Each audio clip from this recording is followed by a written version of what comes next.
प्यारे विद्यार्थियों, एसएस क्रोटो की क्वेश्चन नंबर 1.25 प्रॉब्लम सॉल्व करेंगे। ये क्वेश्चन भी कुछ कांस्टेंट रिलेशन बेस्ड है और इसमें एक थोड़ा सा डिफरेंट अप्रोच अप्लाई किया जाता है। तो बेसिक क्लासेस मैंने पढ़ा रखा है और अब देखना ज़रा, पहले हम इसका डायग्राम बनाते हैं। पहले क्वेश्चन पढ़िए और खुद से ट्राई करिए। A hinge construction consisting of 3 rhombus with the ratio of 3 side 3:2:1, vertex A3 move in horizontal direction with speed v। ये स्पीड v से चल रहा है, ये वर्टेक्स A3 है। तो आपको A1, A2, B2 की स्पीड बतानी है जिस टाइम ये एंगल 90 डिग्री है। ये सारे ये बच्चों कुछ ऐसा है जैसे आपने देखा होगा डांस वांस करते हैं, कुछ फोक डांसर होते हैं, पंजाब में जो भंगड़ा होता है उसमें भी ऐसे यूज़ करते हैं वो। तो ये हिंज पोजीशन है, ये ऐसे चलते ऐसे ऐसे यहाँ से ऐसे कम छोटा और बड़ा होगा ये ऐसे, ठीक। तो इसका मतलब यहाँ हिंज है, ये इस पॉइंट पे ये पॉइंट हिंज है, तो ये ऐसे खुलेंगे, ऐसे यहाँ पे ये इधर की तरफ चल रहा है ये, ठीक है। तो इसका मतलब अब इस क्वेश्चन को कैसे हैंडल करें, तो पहले मैं इसका साफ साफ डायग्राम बनाता हूँ एक और। देखो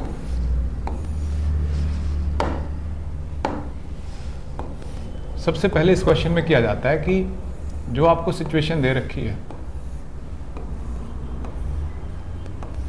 उससे पहले कोऑर्डिनेट बनाओ। जैसे मैंने ओरिजिन मान लिया O। अच्छा, लेंथ के रेशियो दे रखे हैं 3:2:1। तो जैसे मैंने इसको लिख लिया 3L, तो ये कितनी हो जाएगी लेंथ 2L और ये L, ये भी 3L, ये 2L और ये L, ठीक है। ये एंगल थीटा मान लिया जो हमें बाद में यूज़ कर लेना है 45। ये एंगल थीटा थीटा थीटा, ठीक है। ये एंगल सेम है क्योंकि 90 डिग्री बनने हैं सारे। अब इस पॉइंट का इसका नाम है A3, इसके कोऑर्डिनेट लिखो पहले। क्यों सर, ये ओरिजिन मान रखा है तो इसके कोऑर्डिनेट होंगे बच्चों 3L cos theta 3L cos theta, तो 6L cos theta, 4L cos theta, 2L cos theta. तो 6L cos theta plus 4L cos theta plus 2L cos theta. ये समझ में आ रहा है आपको कैसे बनाया हम? ये वैल्यू देखो, ये 3L ये थीटा, तो ये 3L cos थीटा और ये 3L cos थीटा, तो 6। ऐसे ये 2L cos थीटा, ये 2L cos theta, 4L cos theta, ऐसे ही L cos theta, L cos theta, 2L cos theta. कितना हो जाएगा 6 और 4 10, यानी कि ये आ गया 12L cos थीटा, 0, ठीक है। ये A3 है, हमें जिसकी वेलोसिटी बतानी है उन्हीं पॉइंट को मेंशन करेंगे। फिर हमें बताना है A1, तो A1 है ये A2 है और ये A1 है। तो A1 के कोऑर्डिनेट क्या हो जाएंगे, ये तो 6L cos थीटा, 0, ठीक है।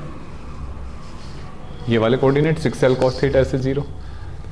A1 पता कर लिया। अब A1 हो गया और कौन सा चाहिए हमें, A2 एंड B2। तो A2 कितना हो जाएगा, ये ना 6 और 4 10, 10L cos थीटा, 0, A2 का। और B2 ये है। तो देखो बच्चों B2 क्या x कंपोनेंट तो होगा 6L cos theta plus 2L cos theta, 8AL cos theta.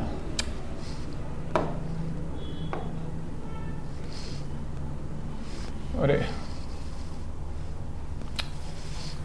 एक मिनट, 8AL cos थीटा और इसका y कंपोनेंट होगा 2L sin थीटा। देख लो ये थीटा ही तो 2L sin थीटा, ठीक है। ये इसका y कंपोनेंट है। अब हमें पता है कि जो A है वो v स्पीड से जा रहा है x डायरेक्शन में। इसका मतलब अगर मैं इसकी स्पीड लिखूं, A के लिए लिखूं फॉर A3, तो A3 के लिए x कंपोनेंट कितना होगा इसका, x3 बताइए, 12L cos थीटा, ठीक है। ये स्टेप समझने होंगे, ऐसे बहुत टाइप के सवाल होंगे, ऐसे मैं आपको अलग अलग भी बताता रहूँगा। इन क्वेश्चन का स्टेप यही होता है।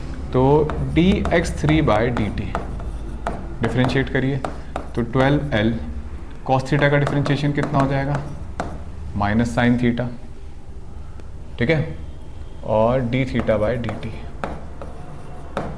ऐसे लिखा जाएगा। ये कितना हो गया बच्चों, इसको dx/dt3 हमें इसकी स्पीड दे रखी है, v दे रखी है, तो ये हो गया v और ये यहाँ से आ जाएगा 12L minus sine theta d थीटा/dt। तो d थीटा/dt की वैल्यू आ जाएगी v by -12L sine theta, इसको हम यूज़ करेंगे। ठीक है, अब हमें A2 की स्पीड पता करनी है। तो A2 भी हॉरिजॉन्टली चलेगा, इसका वर्टिकल कंपोनेंट तो 0 है, क्योंकि ऐसे देखो सिमेट्रिकल अगर ऐसे खींच रहे हो तो A2 हॉरिजॉन्टल चलेगा, वर्टिकल में नहीं चलेगा। तो सीधे A2 के लिए 4A2 x2 लिख लिया हमने, कितना कोऑर्डिनेट उसके 10L cos थीटा। ठीक है, एक बार कैलकुलेशन चेक कर लेते हैं। हाँ, 10L cos थीटा, तो dx2/dt, तो 10L cos थीटा को लिखेंगे माइनस साइन थीटा d थीटा/dt। ठीक है, ये V2 आ जाएगा, देखना कितना हो गया ये -10L साइन थीटा, और d थीटा/dt यहाँ से लिखो v by -12L sine theta. देखना साइन थीटा से साइन थीटा कट जाएगा,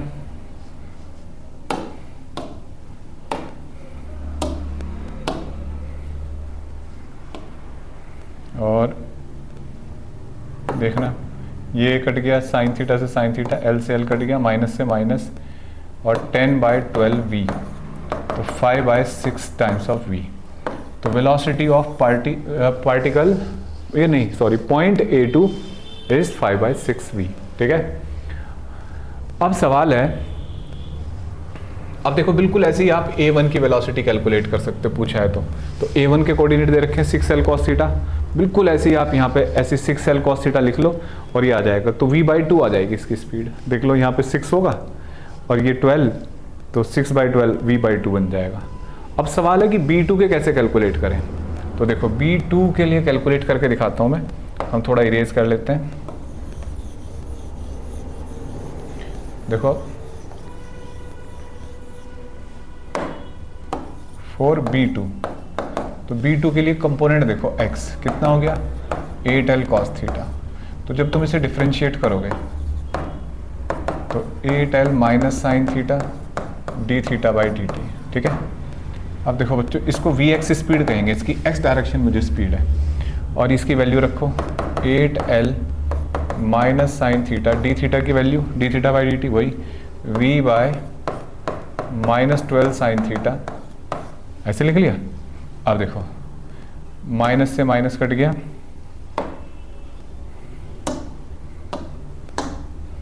माइनस से माइनस कट गया, L से L, और साइन थीटा से साइन थीटा, 8/12v, तो 4 दूनी 8 और 4 थी 12v। ठीक है, Vx आ गया 2/3। अब Vy कैसे, पहले y कोऑर्डिनेट लिखो इसका, y कोऑर्डिनेट कितना है 2L साइन थीटा। देखो भैया डिफरेंशिएट किया इसको, तो 2L minus sine theta d थीटा/dt। ठीक है, तो ये Vy हो जाएगा, d थीटा/dt फिर वही 2L माइनस साइन थीटा और v by -12L sine theta. देखो ये कितना आ जाएगा, v/6 आ गया, साइन थीटा कट गया, L से L 2 6 Vy आ गया। अब जो वेलोसिटी कैलकुलेट करनी है VB2 है ना ये, तो इसके दो कंपोनेंट है, तो जब x और y में दो कंपोनेंट होते हैं तो ऐसे लिखा जाएगा, Vx² कितना हो जाएगा बच्चों 2/3 v का होल स्क्वायर प्लस v/6 का होल स्क्वायर, v कॉमन ले लो, √ 2/9 4/9 प्लस ये हो जाएगा 36। ठीक है, अब यहाँ 4 मल्टीप्लाई कर दो ताकि 6 बाहर आ जाए, और अंदर क्या हो जाएगा √17, तो v √17/6 कैलकुलेशन से। ठीक है, तो इस प्रकार से इस क्वेश्चन को हमने सॉल्व किया, और इसी तरीके से आप लगे रहें इन क्वेश्चंस में हमारे इस चैनल पे, तो आपका 1-1.5 महीने के अंदर कंसेप्ट बहुत ज़्यादा बिल्डअप हो जाएंगे। और इसी तरीके से हम इस बुक्स के और IRODO और जितने भी हमारे कंसेप्चुअल प्रॉब्लम है फिजिक्स की, कोशिश करेंगे कि वो सब आपके सामने लाई जाएँ। बाय बच्चों।